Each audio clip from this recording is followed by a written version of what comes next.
Today, I'll talk about the origins of hygge, that desirable, mysterious state of harmony and well-being associated with the Scandinavian lifestyle.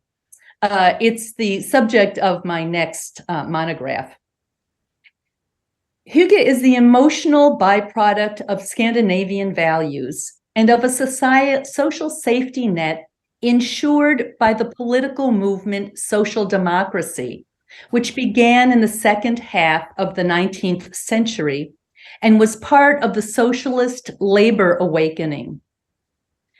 Hygge connotes a sense of personal safety and security, of feeling comfortable about one's identity and how one fits into society.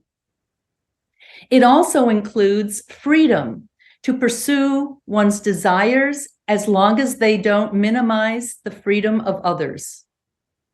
These values must be shared by the national community in order to function. Developing a sense of national common ground through democratizing opportunities and legal status is as crucial a part of that project as is a shared national identity. In Denmark, this all began in the 18th century. The creation of modern national identities is usually associated with the post-Napoleonic era and with the philosophy of idealism, including such influential works as Johann Gottlieb Fichte's 1808 Address to the German Nation, which, of course, was not a nation until 6 decades later. In Denmark, this process of national identity formation began almost a century earlier. There, as in many German-speaking lands, a close relationship developed between the nobility and the bourgeoisie, many of whom shared the same Enlightenment philosophy. Tuge Roth, who we see here in a neoclassical style bust and in a painted portrait, was a University of Copenhagen professor and the tutor of Crown Prince Frederick, later King Frederick V. Roth wrote a text similar to Fichte's, but half a century earlier, in 1757. In Letter Regarding Love of One's Homeland, Roth observed that personal freedom fostered patriotism, a truly revolutionary idea at the time of rigid social hierarchies. In fact, Danish society existed in relative harmony in the 18th century during the reign of Frederick V, who reigned from 1746 until 1766. You see him portrayed here shortly after becoming king. The print shows his funeral, an event filled with Masonic imagery, pyramids, stairs, solar and female allegorical symbols, the checkered floor and twisted columns allegedly present in the palace of antiquity's wisest king, Solomon.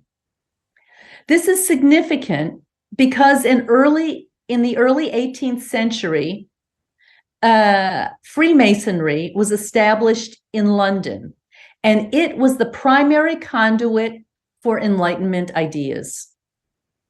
These ideas spread rapidly in European intellectual circles through Freemasonry's international network of lodges. America's founding fathers and the masterminds of the French Revolution were all, or mostly, Freemasons. The foundational values of Freemasonry are integrity, respect, friendship, and charity.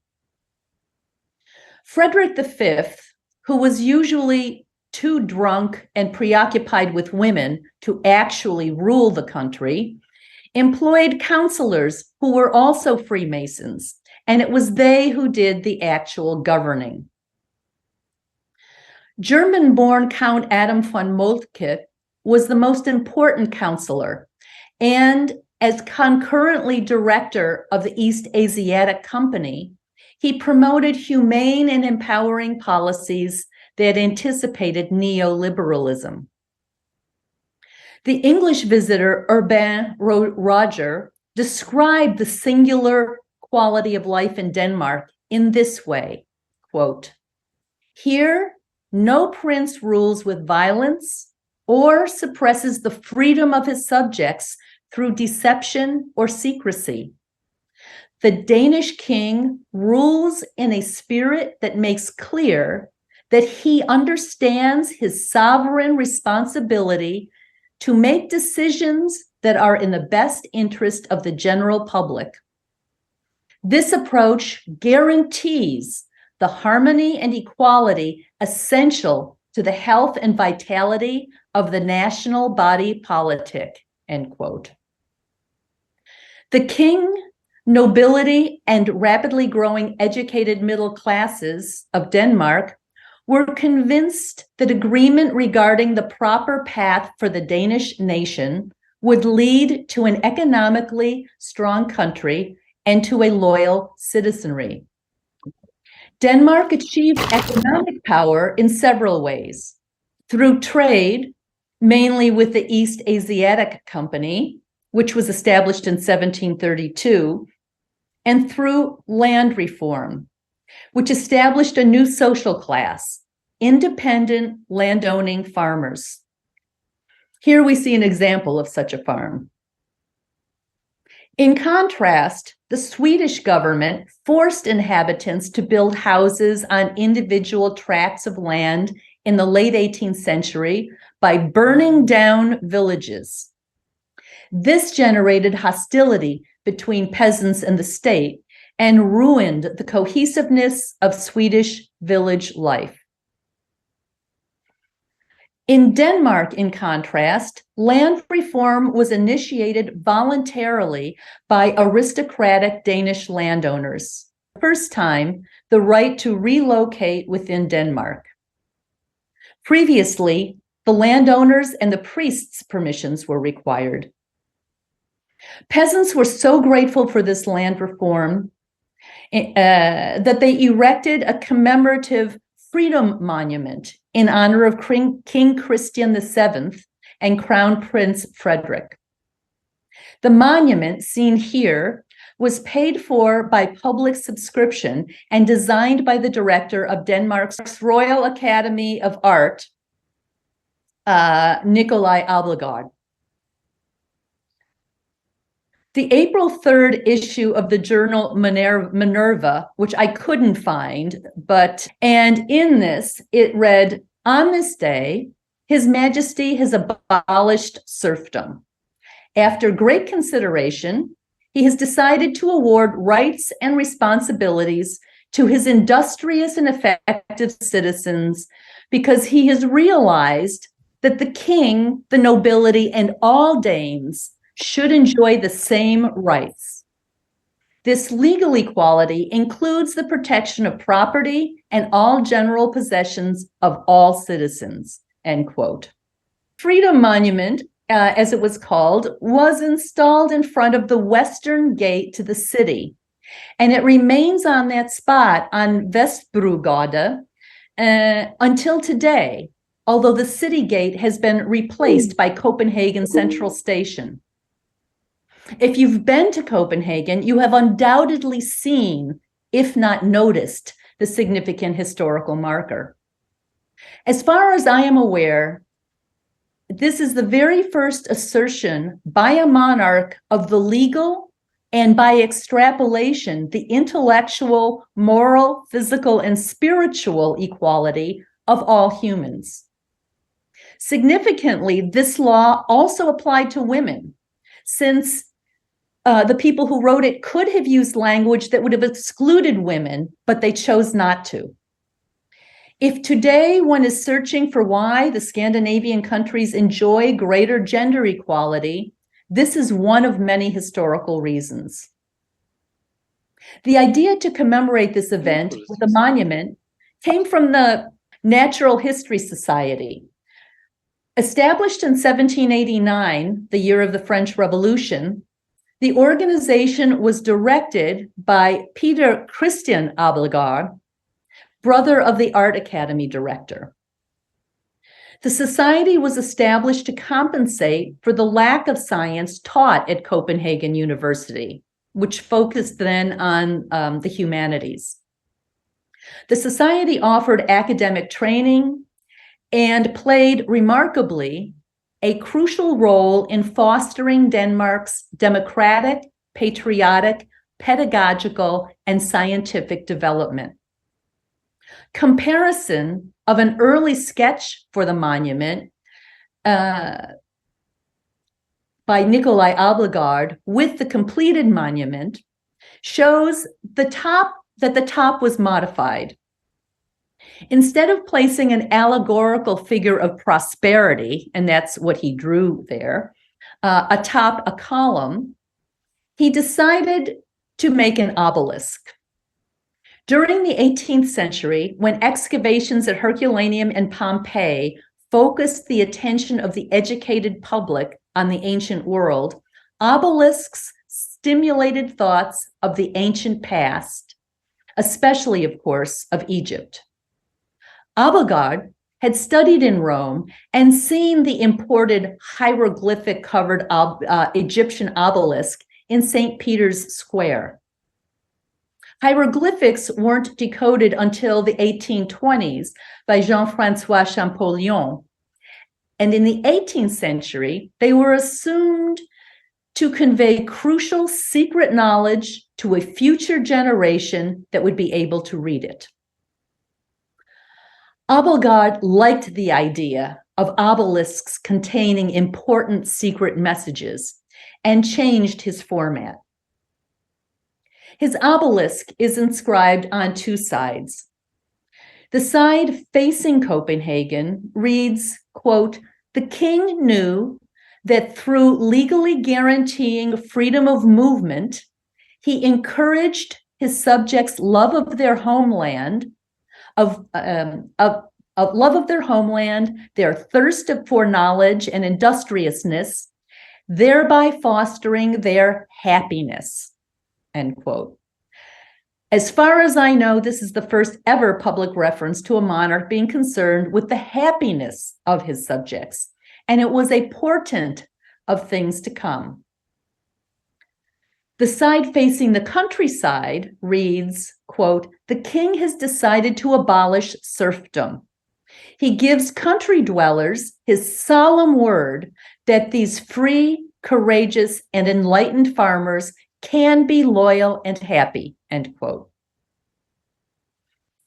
It was significant that Abildgaard chose Danish for the text at a time when the majority of literate citizens read and often spoke mostly, if not exclusively, German. And the majority of Danish speakers were illiterate and therefore unable to read the monument's text. The choice of stone also expressed patriotism. The obelisk is made of sandstone from the island of Bornholm, and the plinth is made of Norwegian marble. Silent acknowledgement that laws made in Denmark apply equally to all its territories. Effective use of indigenous natural resources constituted a crucial aspect of the Danish physiocratic program. At the corners of the plinth stand 4 life-sized female figures representing loyalty, hard work, efficient farming, and love of homeland, the qualities of the ideal Danish citizen.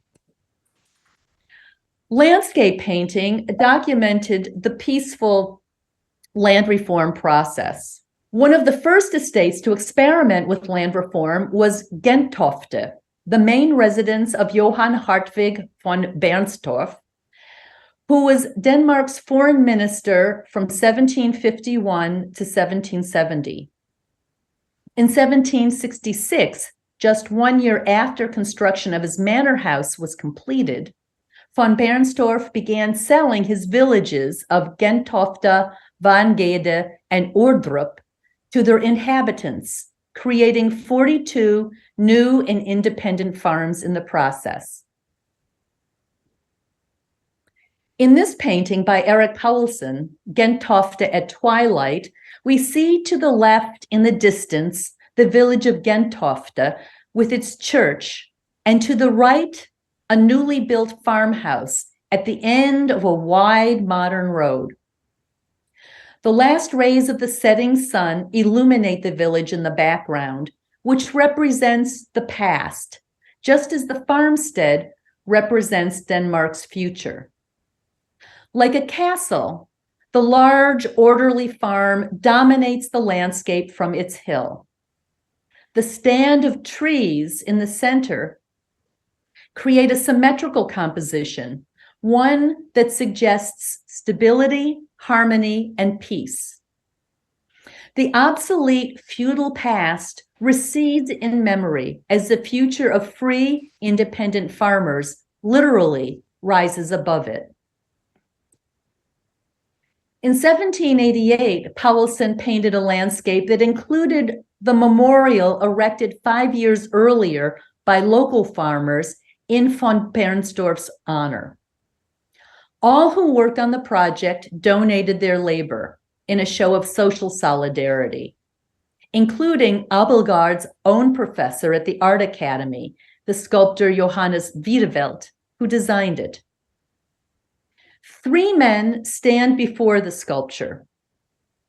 Their identities may be indicated by the play Fall Harvest, a theater piece written by Thomas Tarup and first performed in Copenhagen. There, toward the end of the play, 3 men, each from a different part of the Danish Empire, Zeeland, Holstein, and Norway, stand before the von Bernstorff Memorial. This painting shows the agricultural productivity possible in an egalitarian society. On the left, we again see the village of Gentofte, and on the right, harvest activities on von Bernstorff's former estate. His bold experiment of giving away land demonstrated that the increasingly restrictive measures that tied Danish peasants to the land on which they were born for increasingly long periods, finally from 4 years old until 40, resulted in no agricultural improvement. Whereas empowering peasants by giving them their own land produced immediate results. Here, Paulsen presented on the left a peaceful landscape and the amicable relationship among social classes, the nobility, tenant farmers, free landowning farmers, and wealthy landowners, while on the right and on the left, and on the right, a poor farmer relaxes from his labors. Artist Jens Juel, who taught the German Romantic painters Caspar David Friedrich and Philipp Otto Runge during their years at the Copenhagen Academy in the 1790s, also painted an autumn scene of a farm partitioned from Gentofte in a painting whose title translates as Sea Farm, Frugård. Here we see in the distance the familiar silhouette of Gentofte's church, shaded by a tree in the middle ground, and in the foreground center, one of the new farms. Stormy weather approaches from the right without disturbing the productive labor underway. And in the left foreground, a farmer guides his wagon to work in the fields. Beside the gate, we see a woman and child standing in front of a small storage building. Bushes, trees, and a small lake mark the boundary between properties. Sheep grazing in the field and smoke rising from a chimney indicate that someone is home as a man on horseback approaches. Soon the woman will open the gate, and when he passes, will again close it to keep the animals from wandering away. Thomas Bugge, the first owner of this painting, was an Enlightenment intellectual and president of Copenhagen University. He was also the man primarily responsible for the successful land reform that occurred in Zeeland during the 1760s, a reform inspired by Bernstorff's Gentofte experiment. One can well imagine that Bugge considered his painting an important celebration of the reform's success. Because the Danish economy became increasingly dependent on the agricultural productivity of the newly liberated peasants, the government realized that it was in its best interest to help them. For this reason, the Royal Agricultural Society was established in 1769. To effectively communicate best agricultural practices and the latest research developments, it published a journal and subsidized the publication of handbooks for farmers, bureaucrats, and gardeners. To foster innovation, the Royal Agricultural Society offered prizes for discoveries and inventions that would be useful for any aspect of agriculture or horticulture. As a consequence of these initiatives, peasant literacy became crucial to the Danish economy, beginning in the mid-18th century.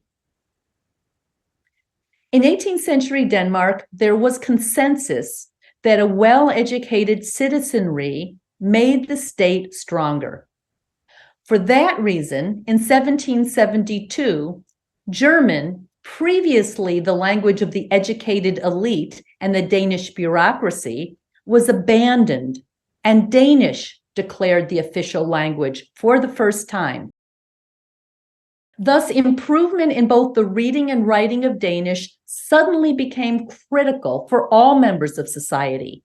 And beginning in 1775, Danish was taught in elite public schools.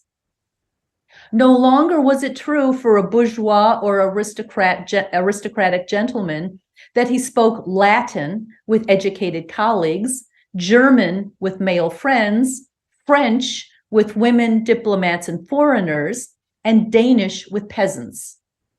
In the 18th century, the majority of Danish nobles and bureaucrats were native German speakers. Multilingualism was considered cosmopolitan and modern, but this opinion began to fade as it became important to establish a single national language in order to foster a generic national identity. This tendency became urgent in the wake of the Struensee affair, which started in 1769 when the psychotic Danish king Christian VII visited Hamburg and found a doctor, Johann Friedrich Struensee, who was able to successfully treat the symptoms of his illness.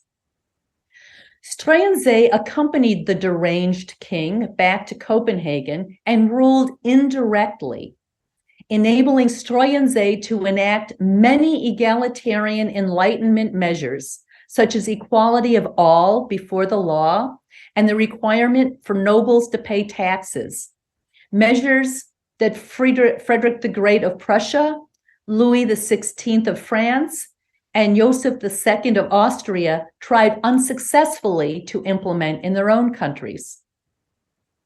Struensee also enjoyed an intimate romantic relationship with the German-born Queen Caroline Matilda from Celle, with whom he produced a daughter. Struensee's reforms and privileged royal access angered the nobles. They conspired with the king's mother to accuse Struensee of treason and to trick the king into signing a decree that Struensee be executed, an event that occurred in 1772. Queen Caroline was sent back to her family in Celle, and the Danish bureaucracy was radically Danified as a result. Cosmopolitanism was out and national protectionism was in. Nonetheless, an interest in fostering a generic Danish national identity had begun earlier among Danish intellectuals. In order to encourage the institution of Danish as the national language, the librarian Jacob Langebæk had begun compiling a Danish dictionary several decades earlier. And in 1752, the Swiss historian Henri Mallet published the very first history of Denmark. To further encourage literacy, the Royal Library was opened free into the public beginning in 1796. It also allowed citizens to take books home to read, a novel concept at the time. Knowledge was no longer the exclusive property of a particular social demographic, but to all.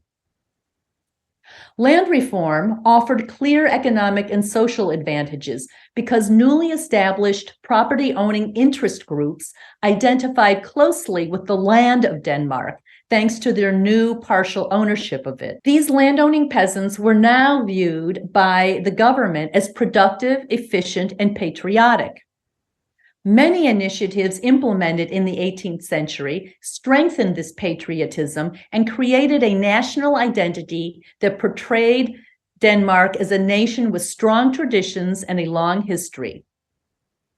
In Sweden, in contrast, it wasn't until the end of the 19th century that a similar initiative called Know Your Country was created by the newly established Swedish Tourism Board.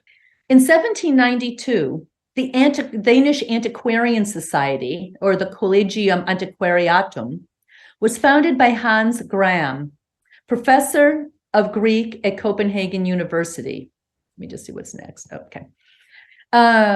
Its mission was the collection and documentation of historical evidence from Denmark's past. Its name, later changed to the Royal Academy for Science and Literature, was later changed to the Royal Academy for Science and Literature.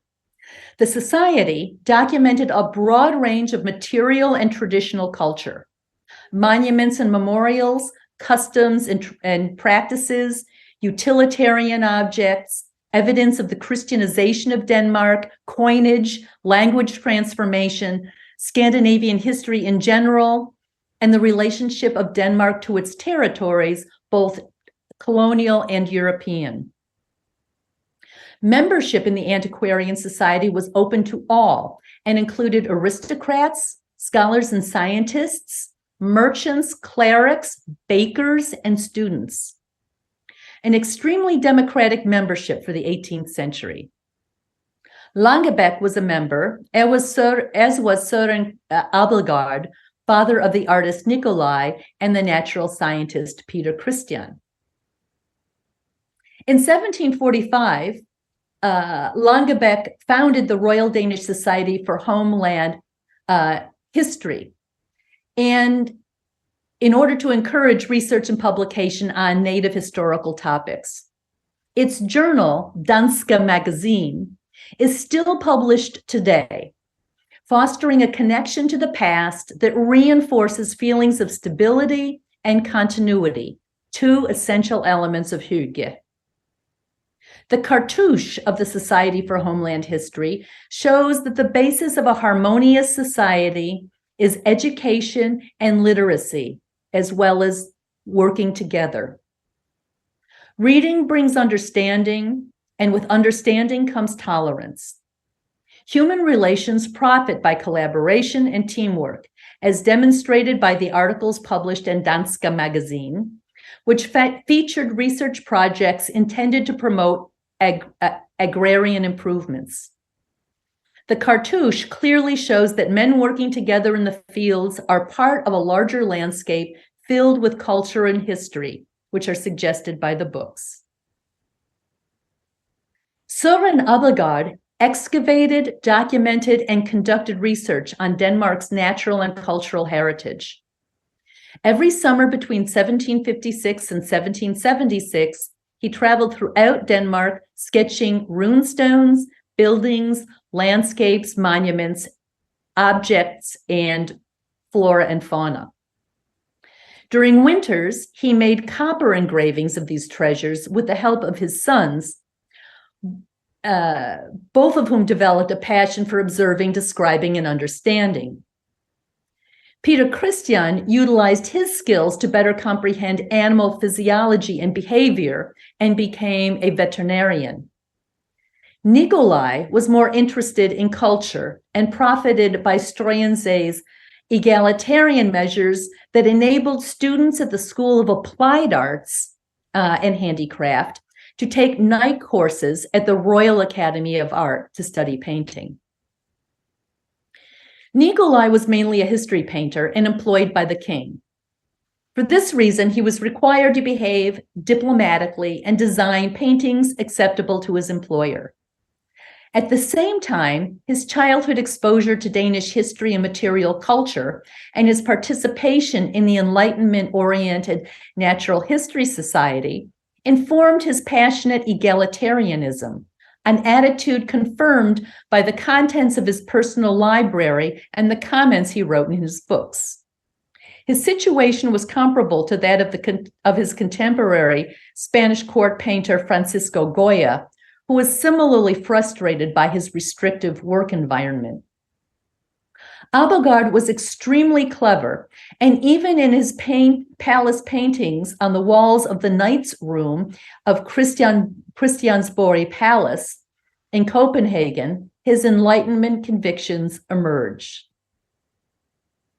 In his painting Christian III Comforting Denmark in 1535, an allegorical female figure in yellow represents the Danish nation and is helped to rise from a subservient kneeling position on a lower step by the Danish king. This was the year the king changed the state religion from Roman Catholicism, with the Pope as head of the church, to Lutheranism, within which the local ruler serves as head of the church. Christian III visited the Congress of Worms in 1521 and was so impressed by Martin Luther that he declared Lutheranism the official religion of his home state of Schleswig in 1528 and of all Denmark in 1535.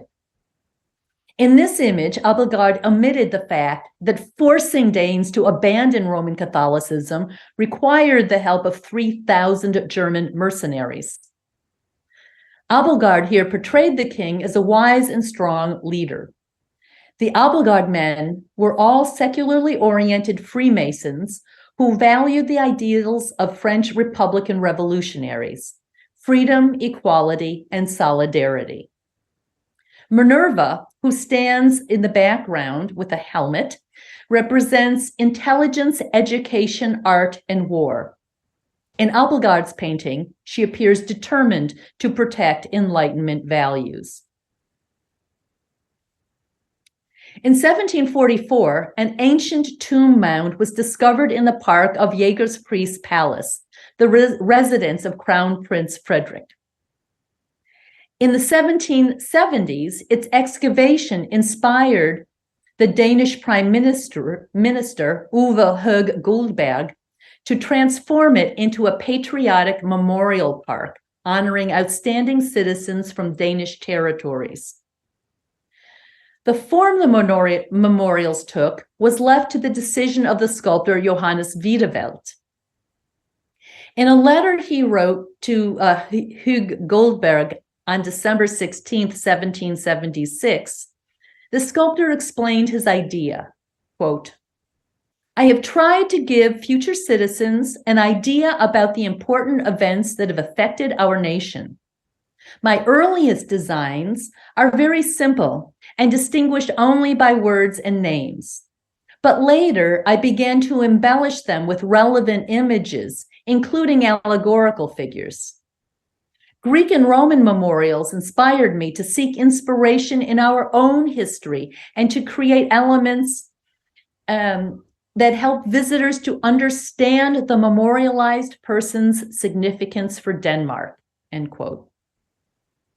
Wiedewelt believed that just as the human figure was the point of departure for the aesthetic values of Mediterranean cultures, so abstract forms and ideas were the appropriate point of departure for Northern cultures. He represented the ancient Danish kings Frode the peace lover and Gorm the old, as well as more recent important personages like the astronomer Tycho Brahe, the Norwegian governor Hannibal Sehested, the Icelandic historian Thormod Torfaeus, and the early Greenland settlers Hans Egede and his wife Gertrud Rask. Wiedeveldt's modern memorials harmonized well with the pre-existing ones found at Jägerspriest, giving the impression that they too might have been serendipitously discovered by contemporary archaeologists. The Jägerspriest Memorial Park was a kind of open-air pantheon that honored men of thought and men of action. Because it was publicly accessible and a beloved excursion destination for Copenhagen residents, it functioned as a consensus-building educational and patriotic excursion into history and into nature. Knowledge about Danish nature was encouraged by the appointment in 1752 of the German botanist Georg Christian Oeder as director of the newly established botanical garden. Although Oeder was also engaged in the politics of land reform, Flora Danica was his most significant project. He envisioned it as an encyclopedia of all plants growing in Danish lands. In order to make this knowledge widely available, the Danish government funded the printing of 2 uncolored copies of each volume for each parish. Because the botanical garden was located beside the art academy students were surrounded by nature and by botanical research. The art academy was housed in Charlottenborg Palace, where the natural history collections of flora and fauna were also kept, and many art students contributed to Flora Danica during their studies. The Danish Art Academy was the only one that enjoyed such a close link with nature and scientific research. These efforts at documenting and spreading knowledge of Danish culture, geography, history, and privileging literacy for economic and religious reasons accompanied democratic measures like free and obligatory public schools and open membership to Copenhagen's many special interest societies and associations, including the Freemasons. Typically, the overall impression, rather than the details, was most important in 18th century landscape painting, which imitated either 17th century French painter Nicolas Poussin or the natural and informal appearing landscapes of Dutch artist Jacob van Ruysdael. Danish painter Jens Juel combined these two tendencies with the non-judgmental egalitarian outlook of Enlightenment Danes, although with a more precise rendering of botanical detail than was typical of his contemporaries. Like the Abildgaard brothers, Juel belonged to the Natural History Society and a Masonic lodge. While making a living mainly as a portrait painter, he evidenced as deep an interest in describing nature as in portraying human activity. Juel likely attended the botanical lectures held regularly during the 1790s at the Natural History Society. In any event, he was a great admirer of Jean-Jacques Rousseau. The parents of his first love, Susanne Holm, referred to her as Julie, or Julie, because she was born in 1761, the same year as the publication of Rousseau's book, Julie, or The New Heloise. During Juel's stay in Geneva as guest of the famous natural scientist Charles Bonnet, the artist frequently sketched the surrounding nature. In coastal landscape near Jägerspriest, Juel presented a peaceful nature featuring a famous oak, which we see illuminated in the middle ground. Here we find Juel including a reference to the passing of time if we read the painting from left to right. The old oak is illuminated by the sun, representing an idyllic moment in the past, while the young oak at left, as well as the two men who convey a trunk of a tree in the foreground with the help of a horse-drawn wagon, can be interpreted as representing the youthful and productive future. In the foreground, we see how exacting Yule was with the indication of a specific location where he describes plants and flowers, and I'm sorry I don't have a detail to show you. His precise descriptions, along with the indication of a specific location in the title, suggests that Yule's painting is a faithful record of a place. The science, truth, freedom, harmony, and order we notice in Yule's painting are found also in works by his students.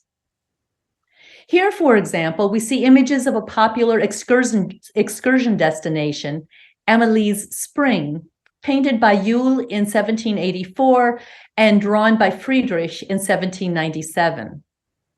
Amelie's Spring commemorates the too early death of Ernst Heinrich Schimmelmann's wife.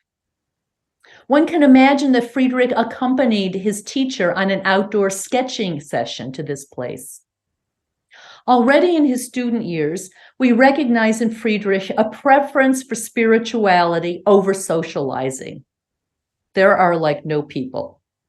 Yule, however, painted a harmonious scene where nature, culture, and Danes mingle without regard for social status.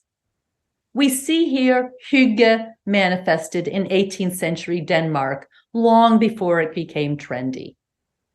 We also see manifested here the ideals of social democracy, in which everyone is healthy, happy, and helpful.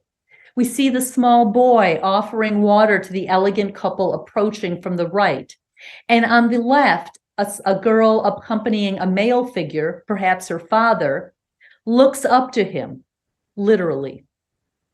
Two women converse by the fountain, sharing information, and a gentleman dressed in the Republican revolutionary colors of red, white, and blue assumes a thoughtful pose, leaning against the low wall behind the sculpture. Yule's most important Danish student, Christopher Eckersberg, father of the Danish Golden Age, focused his attention on promoting a Danish national identity, as did his followers. View of Mons Klint documents the modern activity of nature tourism, one promoted by Jean-Jacques Rousseau in his journal about walking alone in nature.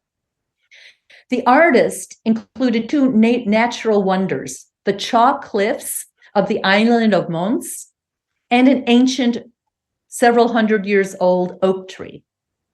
The spot has been equipped with a protective fence and benches for resting and admiring the view.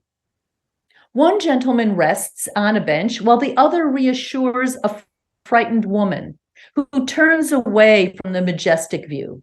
It suggests that the woman experiences discomfort when removed from her usual domestic environment. But it also is a moment of empathy and education, as the man who brought her here makes reassuring gestures intended to foster an understanding that will diminish the woman's fear. In Ordergård Park, Eckersberg portrayed a peasant girl resting beside a cart path through the forest. She sits a fully integrated part of nature where we see hints of human habitation behind the trees. This vision of a contemporary world of social harmony fueled by empathy, one in which humans understand their humble role in the world and cohabitated appreciatively and symbiotically with nature, is a dominant characteristic of Danish Golden Age painting. Christian Købke's portrait of his landscape painting colleague, Friedrich Södring, evidences a state of hygge. The rosy-cheeked artist appears comfortable and happy in his tasteful Biedermeier-style interior. He holds a palette and brush, so his profession is as clear as the light that enters from a window at right. He sits in an upholstered chair, which half a century earlier would have only been found in the homes of aristocrats. The healthfulness of nature is indicated by the potted plant, nature brought indoors, new knowledge brought by Enlightenment curiosity and scientific investigation. The folding stool leaning out of the painting at right is equipment Södring uses when working outdoors. The sketches hanging on the wall are likely products, are likely products of his outdoor expeditions, but oil painting at that date was strictly an indoor activity. Oil paint in tubes, the technology at that day, the technology that enabled Impressionists to paint outdoors, didn't become commercially available until the 1860s, the decade when Impressionism developed. The bilateral symmetry here, generated by the mirror and vertical wall molding beneath it, create a compositional balance that reflects relative reality of a harmonious society. In his landscape of Lake Sortendam and the dock on his property, on the painting on the right, Kubke again utilized bilateral symmetry, with the flagpole marking the boundary between public space, the lake and departing boat, factories, town with church in the distance on the left, and on the right, the leafy private realm of the artist. His private domain isn't protected by a wall because Danish society was one in which citizens and their possessions were respected, and where individuals felt both free and secure, protected symbolically here by the Danish flag, a symbol of both king and nation. In Scandinavia, toward the end of the 19th century, the cultural movement National Romanticism joined forces with the political movement Social Democracy to shape modern Scandinavian states. Significantly, many of their essential characteristics, the inherent equality of citizens, the necessity of all citizens to contribute to national harmony and prosperity, the importance of empowering all citizens with education and the knowledge that enables them to aid the nation, had already existed in Denmark for more than a century. Eugen Jansen, for the first demonstrations for workers' rights in the painting at left, although the painting's asymmetry suggests dynamism and a progressive social change. Richard Barry, a passionate feminist as well as a passionate socialist, painted Nordic Summer Evening to suggest an ideal world of harmony and balance, one that is achievable because he represents it in his own day. The woman, a popular Danish singer, stands across from the Swedish painter prince Eugen. Their postures are similar. And Berg made this choice purposefully, as he explained it, to indicate gender equality. Barry belonged to an intellectual circle of men and women led by feminist socialist Ellen Key, and shows the two friends with their minds absorbed by contemplation of the landscape, an activity women were also capable of. The tranquility, symmetry, and peaceful coexistence of humans with nature depict a vision of hygge that originated in 18th century Denmark and constituted an ethos integral to Scandinavian social democracy. Thank you.